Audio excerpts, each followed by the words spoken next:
Good afternoon, everybody, or good morning, depending on what part of the world you are on. Welcome once again to my Monday news and headlines from around the globe. This is your host, a roaming prepper, aka Pete, and I want to thank you all for joining me today. Before we continue, don't forget to like and subscribe, and if you have any questions, put them in the Premiere chat or put them in the comments below the video. Now, this week we're going to cover quite a variety of topics. Needless to say, things seem to be accelerating the world over. Things are super exciting, and I guess some of us could probably use a little less of that excitement. But in any case, it is what it is, and we need to figure out how to deal with the circumstances around us. As always, remember, remain calm, budget, and do your homework before you take action. So, the joint bulletin from the FBI, Homeland, and National Counterterrorism Center stated that the lone offenders inspired by or reacting to the ongoing Israel-Hamas conflict pose the most likely threat to Americans. So they finally stopped blaming protesters and people who are lawful Second Amendment owners, and they're now blaming people who actually kill other people. Imagine that. In any case, all jokes aside, this is actually a rather serious consideration in that these kind of attacks are very difficult to plan against. So Fox News was the one who showed this, but it was on multiple channels, so you guys do your homework. Again, vigilance and situational awareness will be key in dealing with these kind of problems. So, and again, lone offenders, lone wolf, or small groups, very hard to plan against because there's so few people.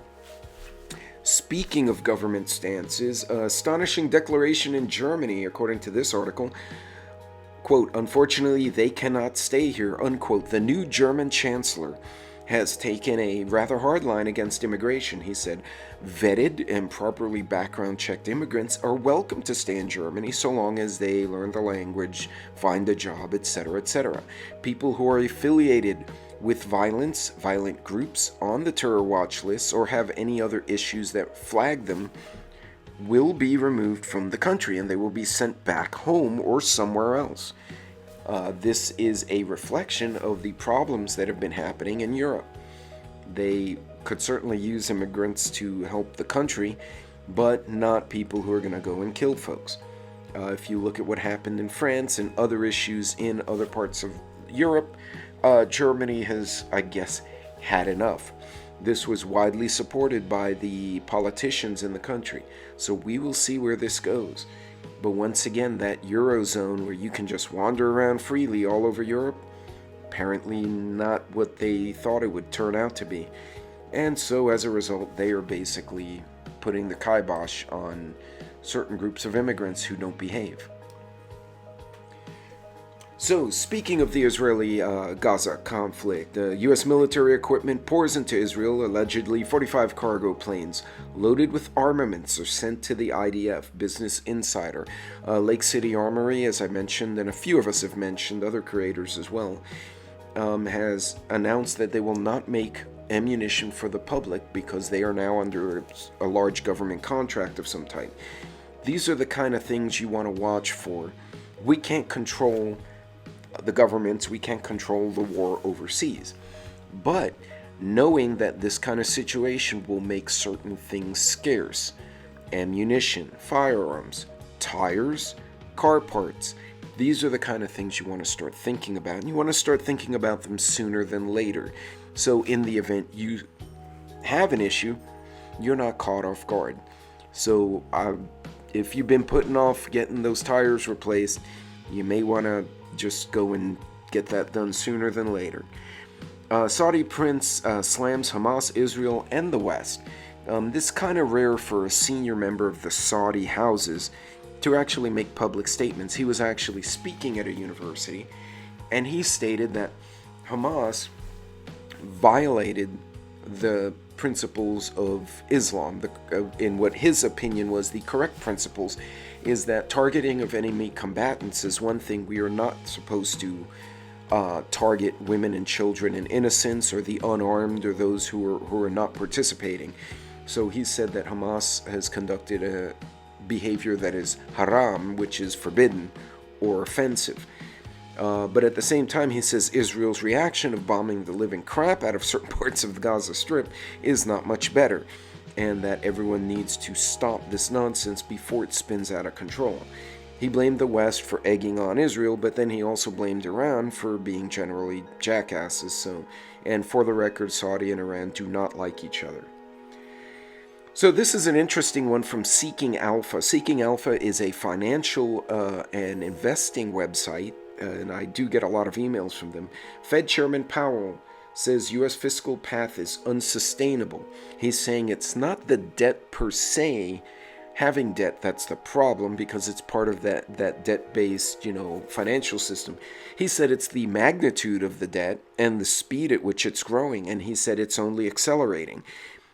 It's pretty a bad sign when the Fed chairman, who was appointed by the current administration, is now saying that the current administration and Congress are doing the wrong things and they're going to crater parts of the economy. I'd encourage you, if you can, go to Seeking Alpha or one of the other financial websites, do a little more reading on this. Again, these are the kind of things you want to look for as a prepper, because then it kind of points out, hey, there will be cash issues, there will be inflation. Now, we all remember the stupid FEMA alert we got back in October 4th, and I keep bringing this up because today, or this week, the U.S. decided, since Russia's pulling out of the nuclear treaty, one of the treaties, we're going to test a nuke underground. That's correct. You heard me right. The United States military is going to test an atomic weapon in Nevada. And guess what? Now Russia is saying that a message to Americans, we will not wage war with you in Europe. A strike will be on U.S. soil. Folks, how blind can our leaders be when these threats are being made? Well, how would it happen on our soil? Technically, yeah, they can launch a rocket at us, but that would escalate a lot. It would be a lot harder for us to blame them if it was an insurrectionist or, how shall we say, a fourth generation warfare, guerrilla warfare, sabotage. This is absolutely making people mental. And here's one from West Texas. About 100 shots fired. A man allegedly steals a front-end loader, causing chaos. Shooting ensues. So I read into the article. Apparently there was a concert of a rock group. There was construction nearby. Some guy not affiliated with the concert decided to go get in a front loader and start driving around the parking lot and chasing people away.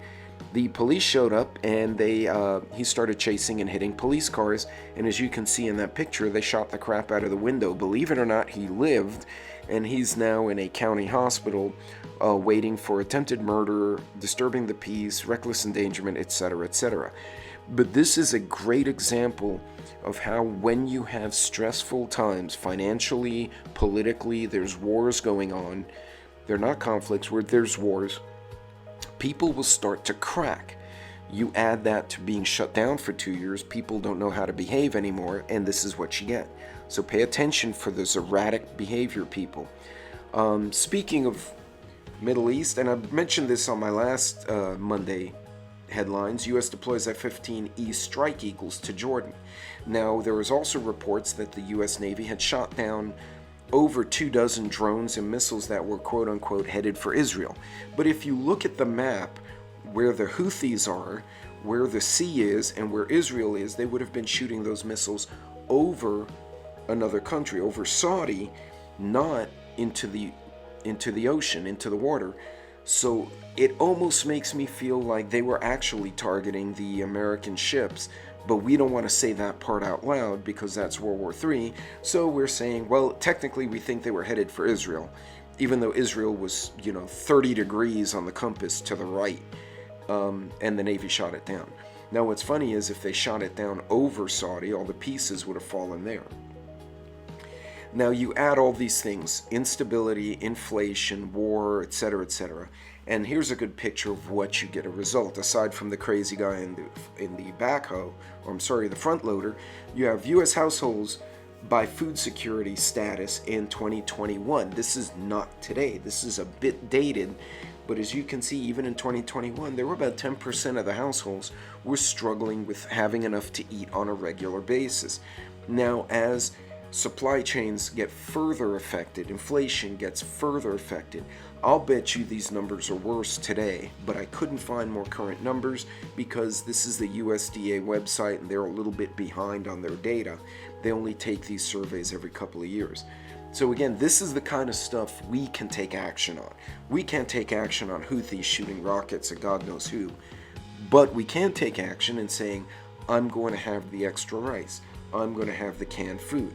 I mentioned this last week, this article from the University of York. Experts warn that risk of civil unrest in UK due to food shortages. Now you're hearing it in multiple countries. You know why? Because the people who study this are seeing it. We are seeing it because, believe it or not, we're students of the situation. We are preparing to get through this kind of scenario. And so, interesting that now the USDA, as well as the Brits and other countries, are all stating, hey, this is dangerous. We need to start planning for this. So folks, continue your food preps. Be systematic. Apparently I've been saying systemic, which is not correct. Thank you, Marco, for pointing that out. Take a systematic approach in how you do this. Be methodical. Look at what you're doing, how much you can spend. And again, if you can save money and long-term store your own stuff, that's great. So keep in mind. Now, I brought this up last week. Be prepared for an active shooter. Folks, I can't understate the importance of understanding not only how to deal with an active shooter, but any kind of incident involving someone trying to cause harm to the public. The backhoe incident I just mentioned out here in Texas, or the front loader, is a great example of this.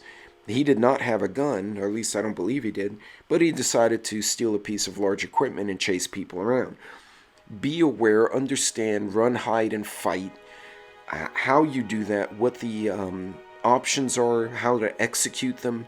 Wherever you go, know where the emergency exits are. Know where to hide if you need to hide. Know how to flee an area. And if you have to engage someone to protect a loved one, you probably need to be ready and trained to fight at some level. A lot of the people you see getting attacked and beaten up in the street, they don't know how to fight at all. They don't know how to flee either, so they just take a beating.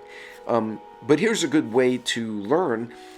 Here in Valley City High School in North Dakota, civilian students and responders all collaborated on an active shooter drill. The officers used the blue guns for training, those plastic guns.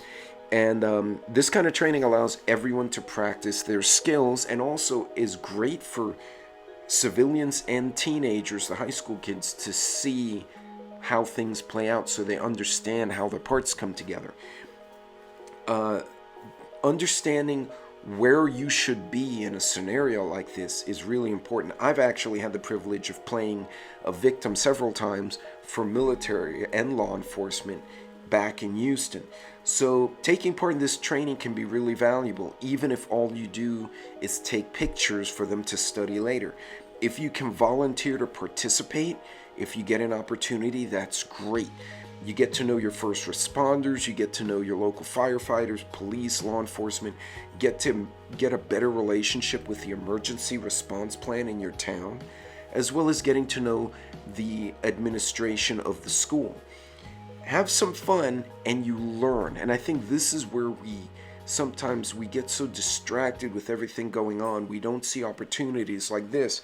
As you can see, those high school kids are really hamming it up on the floor, and the officers are going through with the training guns, looking for the quote-unquote bad guy. There was a bad guy somewhere in there. Just a reminder, and I'd like to thank a few people, including Angry Hutch and a few others who've pointed out that things could get ugly. Jordan Peterson, a harmless man is not a good man. A good man is a dangerous man who has that under voluntary control. This is very true. If you cannot fight, you cannot offer aid to others, you say you're peaceful, but the truth is you have no other option because you're incapable of anything else, then you're really not peaceful, you're simply weak. Being willing to give first aid, save someone's life with CPR, stop someone from bleeding, or fight a violent person, or teach people how to preserve food. Taking action is how we get through these times. Simply sitting at home saying, I'm being peaceful, not very helpful. So, my opinion, you may disagree, and that's fine, but think about it. Speaking of helping others, once again, I will bring it up. Thousands of minors are trafficked weekly. Be aware of the signs. Call law enforcement if you think something's wrong. And remember, it's not just strangers' kids. It could be kids close to you. It could be kids that are friends with your kids or your grandkids or your nieces and nephews. You see a kid show up at a family gathering at your house, and one of the kids has a black eye. They have burns. They look like they're very shy. They're withdrawn. Or if you notice a teenager who's normally outgoing suddenly change abruptly, talk to them. If you don't think you can approach them, find a family member who can. Sometimes kids want to talk to a man or a woman. They want to talk to someone specific that they feel they can relate to. And remember, if it looks really bad, call law enforcement. The worst case is maybe the kid's just having a hard personal time and they can get some counseling. But if something worse is going on, you may save somebody's life. So pay attention for the signs of trafficking, abuse, molestation, because it really changes their lives. Obviously, it's just awful stuff. So pay attention to your surroundings. Help out these young folks, and anybody, adults as well, who may be victims of some kind of brutality at the hands of others. Because, good Lord, the world is weird enough as it is. And once again, I'll do my little pitch. If you want to support the channel, yes, you can buy me a coffee, but if you're looking for product and I can get you a 10% or 5% discount, feel free to use any of the codes from ReadyWise, Wallaby, as well as ETA Survival, and my new affiliate, 1791 Holster Company. I have the privilege of being one of their public spokespersons or public affairs people, whatever. So enjoying that. That's a lot of fun, and it's actually my holster of carry choice. So, but again, if you need it, get it. You want to support me, that's great, but do your homework first. If these things are not in your budget or don't make sense for you, that's fine too. You can just give me a like, a thumbs up, and a share, or give me a thumbs down, or put poop emojis in the comments, whatever floats your boat. Anyway, ladies and gentlemen, that is the end of the news and headlines from around the globe for this week. I hope you got something out of it. And again, very dangerous times, but look for where our action can occur. The food instability, the behavior of individuals who may lash out. These are things we can take action on. These are things we can decide to be alert to, be trained for. We can store food. We can choose to go to class and get a carry permit or carry and get competent. You can take action. Don't just sit there and stress. Make a list, execute, and if you can save some money, be smart on your budget. Always be smart on your budget, folks. And don't forget to check out my normally morning videos, such as Bread and Circuses, where I talk about the daily news and we make fun of the politicians. In any case, guys, God bless, be good, be safe, and I will see you on the next one.